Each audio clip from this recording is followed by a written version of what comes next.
6 months on Ozempic and I already lost 11 kilos? Or 6 months on Ozempic and I only lost 11 kilos? Depende yan sa inyo. Hi everyone! Welcome back to the Project Awesome. So I'm back with a new video and today, mag-update lang tayo sa paggamit ko ng Ozempic. Kumakahol na agad yung aso namin.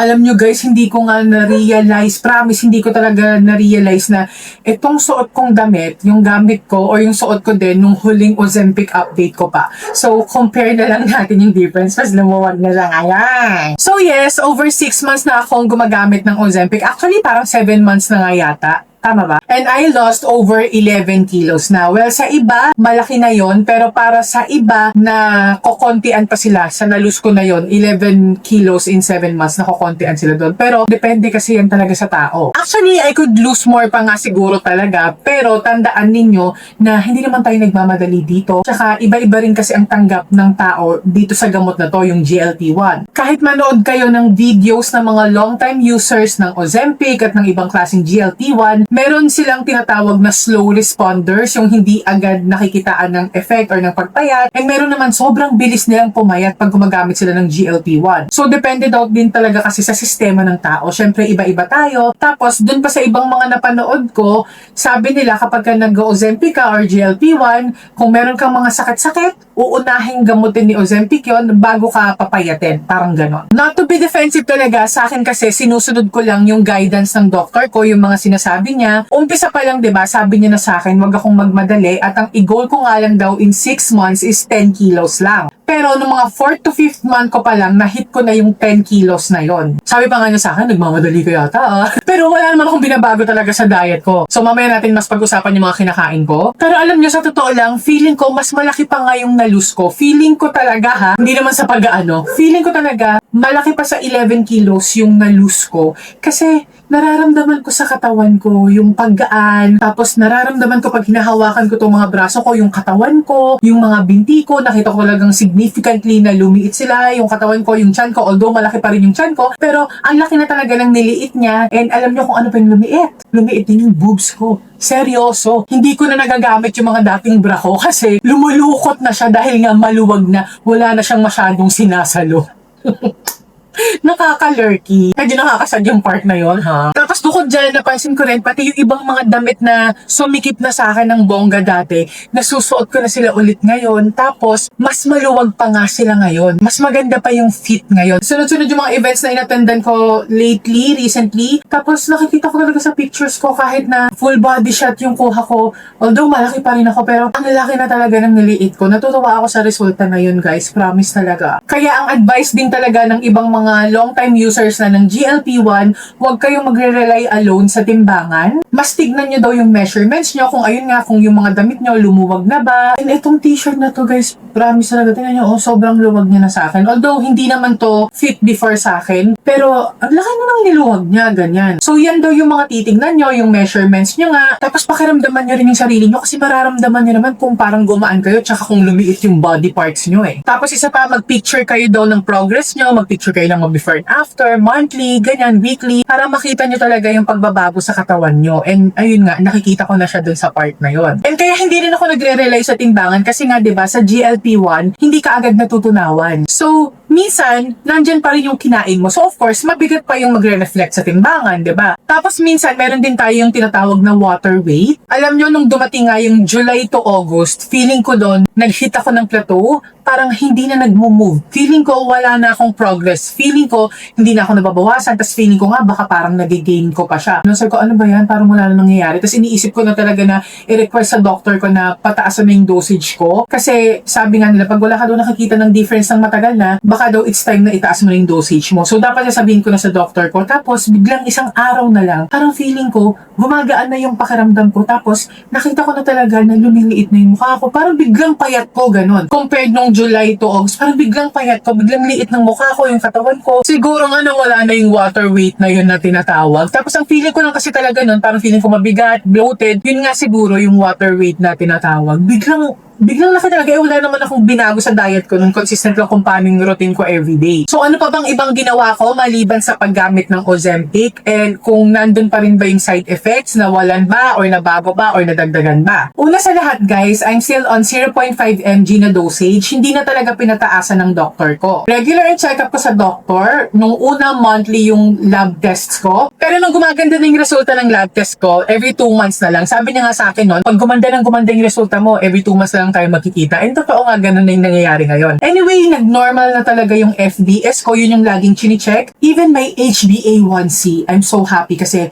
nasa normal range na siya talaga. So, dun talaga binasi ni Doc kung bakit hindi niya tinaasan yung dosage ng Ozempic ko. And financially, okay sa akin na mag-stick sa 0.5 dosage kasi nga, mas matagal kong magagamit yung 1 mg pen ko. So, aside sa sugar, normal pa rin naman yung creatinine ko, okay din yung uric acid ko, and even my thyroid, kasi remember, meron din akong hyperthyroidism. So, lahat yan within normal, and nagtitake pa rin ako ng oral meds ko sa mga yan. So, parang maintenance ko na talaga sila. So, meron pa rin akong oral meds sa thyroid ko, sa sugar, and sa hypertension. Yan yung mga gamot ko. Tapos, pinapainom din niya ako ng atorvastatin for cholesterol, pero yung mababang dosage lang, parang prophylaxis ko lang daw yun, parang support lang siya. So, kung meron pa ba akong ibang ginawa, sa totoo lang wala. Ang tagal ko nang hindi nag-exercise. Siguro simula nung huling update ko, hindi na talaga consistent yung exercise ko. Pag nag-exercise ako ngayon, parang pasundot-sundot na lang. At dahil yan sa sciatica at plantar fasciitis ko, na sobrang frustrating kasi kapag nag-exercise ako, feeling ko kaya pa ng katawan ko eh. Parang feeling ko kaya ko pang mag 1 hour. Seryoso talaga, parang hindi pa ako ganun kapagod. Pero dahil meron akong sciatica at plantar fasciitis, sumasakit talaga yung mga paa, especially yung sa right side ko, tsaka yung balakang ko. Etong right side talaga yung malala eh. Usually naman yung exercises ko, yung mga indoor walking, yung mga 10,000 steps indoor exercises lang ni Joanna. So, pero nakakapagod talaga yun, tsaka nakakahingal siya talaga. Tsaka grabe akong magpawis doon. Tapos, maliban doon, nag-walking exercises ako sa walking pad. Yun yung mga usually ginagawa ko, pero sumasakit talaga yung balakang at paa ko, natitigil ako agad. Nakakatapos naman ako ng 15 to 20 minutes, pero pagdating ng mga 20 minutes, ayan na, sobrang sakit na yung ngalay na ngalay. So, pahinto-hinto na ako. Makakabuo ako ng 1 hour, pero pahinto-hinto ako doon. So, nakakainis talaga. At sabi din ng doctor ko, wag ko daw pipilitin. Pagka may plantar fasciitis ka, ang kailangan mong gawin dyan, ipahinga. So, wag mo siyang aabusuhin. Ganon. Nag-post ako, may mga nag-suggest sa akin ng exercises, nag-send sila sa akin ng videos para matreat yung plantar fasciitis ko. Tapos, naghahanap din ako ng for sciatica para alam mo yun, hindi naman siya sagabal sa pag-exercise ko kasi sobrang laki ng tulong ng exercise sa overall health natin, and feeling ko talaga, mas malaki pa sana yung na-lose ko kung consistent akong nakakapag-exercise kasi ganyan yung nangyari sa akin before. Ang laking tulong para mas mapabilis yung weight loss, ganon. So pag nag-exercise ako, yung mga indoor walking lang, ganyan, yung sa walking pad, kasi hindi rin naman talaga ako pwedeng magbuhat ng mabibigat dahil yan sa reproductive health ko naman, diba? Dahil meron akong myoma, so hindi pwedeng ma-pursa yun, baka mag-bleed na naman ako. Pero ngayon, meron akong dinagdag sa mga exercises ko, yung tinatawag na lymphatic drainage exercises. Napanood ko yan sa TikTok, may mga gumagawa ng videos doon. Meron akong fina-follow na lalaki, long hair siya. So, ginagawa ko yung mga lymphatic drainage exercises. And maganda rin talaga sa health yung nade-drain yung sa lymph nodes natin. Maganda rin talaga kapag na-exercise natin yung sa lymphatic drainage na yan, pag nagagawa natin yan. Maganda din yung benefits niya sa health. And napansin ko, nakakagaan siya ng pakiramdam. Aside sa gumaganda yung pakiramdam, napansin ko rin na nababawasan yung mga sakit-sakit sa katawan ko. Seryoso talaga, sa likod, sa balakang, yung sa plantar fasciitis ko, yung sa sciatica ko, nababawasan. Hindi nawawala completely yung pain, of course, pero nababawasan. Pating sakit sa likod, ganyan. Kaya maganda talaga yung nadudulot ng exercises sa overall health natin eh. Even sa mental health natin, malaking tulong siya. Pagdating naman sa food, seryoso, kinakain ko pa din halos lahat ng gusto ko. So kung meron akong kinikrave, kinakain ko pa din siya, pero kasi hindi mo talaga magagawang mag-overeat kapag ka naka-GLP-1 ka. Ikaw din ang mahihirapan, masusuka ka, hyperacidity, malalang constipation, ganyan. Hindi talaga maganda, parang mai-empacho ka talaga agad, ganon. So I still eat rice, tapos kumakain pa rin ako ng sweet treats, pero napansin ko, nabawasan na talaga yung sugary cravings ko. In fact, nung nakaraan, nagkikrave ako dun sa favorite kong chocolate na Cadbury na Oreo, kung alam nyo yun. So, paborito ko yun dati, nung wala pa akong pakailam sa health ko. Nakakaubos ako ng isang bar nun in one sitting. Sa isang upuan, naubos ko yung chocolate na yun. Tapos, nung nagsimula na ako ng diet ko, nung sabi meron akong diabetes, kumakain pa rin ako nun, pero once a week na lang. Siya yung ginagawa kong reward ko, once a week. Pero ngayon, bumili ako nun kasi nung nakaraan, I was craving that chocolate nga. And then, bumili ako sa grocery, pero magto 2 months na hanggang ngayon, hindi ko pa siya nabubuksan. Seryoso talaga, nandyan lang siya, nakatabi lang siya sa lalagyan ko. Hindi pong kukunin ko na siya, kakainin ko na siya, pero parang ayoko pa, parang may umay factor na ganon. Even sa ibang sweet treats, ganyan na yung feeling ko. And minsan talaga, napansin ko, yung mga dating sakto lang yung tamis sa akin, parang ngayon, mas matamis na sila sa panlasa ko. And natutuwa ako sa effect na yan, kasi ayun nga, mas naiiwasan kong kumain ng matatamis. Pero ayun nga, nag-white rice pa rin ako, at alam kong mataas ang sugar content nun, so I'm planning na bumalik na sa shirataki rice or sa mga quinoa, pero uunti-untiin ko lang, so parang imimix ko, minsan may white rice, minsan shirataki, minsan quinoa, hanggang sa mas-stick na lang ako sa shirataki tsaka sa quinoa. So bakit ba hindi ako nag-shirataki at quinoa? Guys, kasi mahal sila compared sa white rice, diba? So minsan pag walang budget, hindi talaga ako nakakabili ng mga ganong alternative sa rice ko. Pero ito, non-negotiable to. I incorporate high protein sa diet ko. Fiber, electrolytes, yan ang dapat hindi mawala kapag ka naka-GLP-1. So mga meat, chicken, eggs, vegetables, of course, fruits. Yung kimchi, hindi ako nawawalan yan. Lagi akong meron yan. Kasi diba, high in fiber, tas maganda pa sa digestion. Tapos, ano pa siya, source of probiotic pa siya. Tapos lagi din akong may Greek yogurt, may protein din yon. Tapos okay din sa digestion. Tapos yung chia seeds, lagi akong meron yan. Yung chia seeds na yan, mataas din sa fiber and meron din siyang protein. Tapos, lagi akong gumagawa ng chia pudding. Mag-research kayo, maraming recipes para sa chia pudding na yan. Kinakain ko siya as my dessert or for snacks, ganon. So, usually lang naman ginagawa ko sa chia pudding, yun lang, chia pudding, yung Greek yogurt, tas haluan ko lang siya ng fruits, yun lang. Basta ayun guys, kailangan lang talaga mataas yung fiber intake nyo, especially yung protein intake, kasi nga mababawasan talaga kayo ng muscle mass. Napansin ko yung mga binti ko, lumiliit na sila. Well, mas maliit kasi talaga yung binti ko compared sa upper body ko. Pero napapansin ko, parang mas maliit na sila ngayon, parang kulang na talaga sila sa muscle. Even though mataas yung protein intake ko, kailangan ko talagang sundutan ng exercises. So, saan na talagang makisama na yung plantar fasciitis at sciatica ko. Kailangan mo high protein and exercises, of course, to build muscles. Minsan, umiinom din ako ng buko juice. Yung fresh talaga, talagang kakabiyak lang, ganon. Kasi,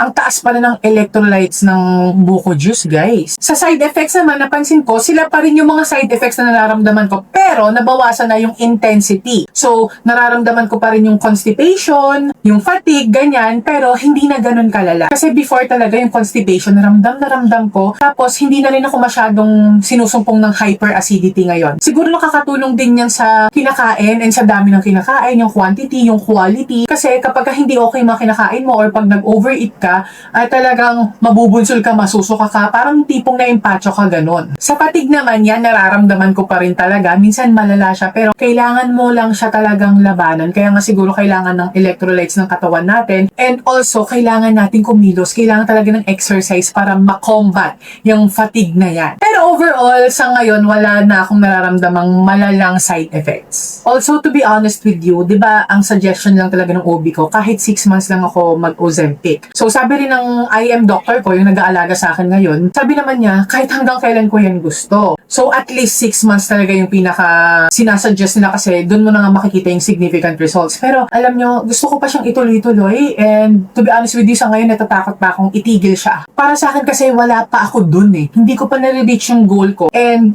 honestly, alam ko sa sarili ko na hindi pa ganun ka-stable yung disiplina ko sa sarili ko. So, gusto ko munang pagtibayin yan, tsaka gusto ko munang gumaling dun sa mga sakit-sakit ko para kahit wala na yung Ozempic or other GLP-1, caring-carry na. So, nakaka 7 months na ako, pero sabi ko sa nanay ko, parang gusto ko siyang i-1 year. Or pagdating ko naman sa 1 year, titignan ko kung ititigil ko na siya or not. Yung iba talaga naka 2 years na sila, pero depende rin siguro sa magiging situation ko and financially din. Syempre, mabigat yan. Pero kung siguro kung i-stick lang ako lagi sa 0.5 ni Doc, baka pwede ko siya talagang magawa ng mas matagalan pa. Ayun lang muna ulit sa ngayon yung update ko, guys, sa Ozempic, sa paggamit ko. Babalitaan ko kayo ulit sa mga susunod pa and hopefully, mas maging consistent na yung exercises ko and mas magkaroon pa ako ng disiplina sa food intake ko para nga kahit wala ng Ozempic, meron na akong stable na discipline sa sarili ko. So kapag ka-stable ng discipline mo, pagka may exercise ka, of course, better results yung makukuha mo. So ayun lang guys, sana nakatulong sa inyo itong video na to at sana may natutunan kayo at sana nag-enjoy po kayo sa panonood. And please, if you're not yet subscribed here in my YouTube channel, please do subscribe for more videos like this and don't forget to hit that notification bell para ma-notify kayo pag meron tayong mga bagong videos kagaya nito. Thank you so much for watching and I hope to see you in the next one, you guys. Stay awesome and accomplish your mission.